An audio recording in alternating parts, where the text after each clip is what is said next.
Hello, welcome back to the channel. Today, we're diving straight into how you can leverage Todoist for your project retrospectives. So let's kick things off. First up, you'll want to create a new project in Todoist for your retrospective. You can do this by clicking on the plus icon in the taskbar and naming it accordingly. This step is crucial as it creates a dedicated space for your team to share insights and learnings. Now that we've done that, it's time to add sections for each phase of your retrospective. Typical sections might include what went well, what didn't, and actions for improvement.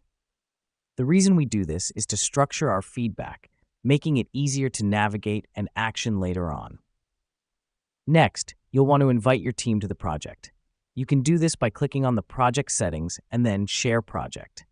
Inviting your team allows them to contribute their thoughts and ideas, fostering a collaborative environment.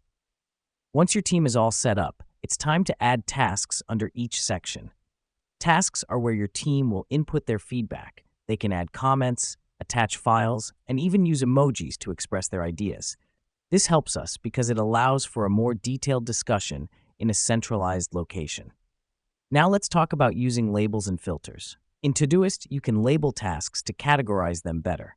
For instance, you might want to label tasks that are recurring issues or quick wins. Filters, on the other hand, help you sort and view tasks based on these labels. It's important because it makes it easier to prioritize and track progress.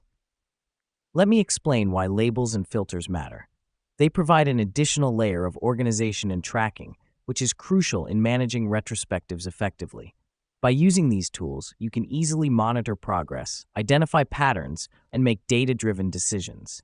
Once all feedback has been gathered and actions have been decided, it's time to close off the retrospective. You can do this by ticking off all tasks and archiving the project. This signifies the end of the retrospective and the start of the action phase. So there you have it. That's how you can use Todoist for your project retrospectives. Remember, the key to a successful retrospective is open communication, structured feedback, and actionable insights. And that's exactly what Todoist helps facilitate. Happy retrospecting!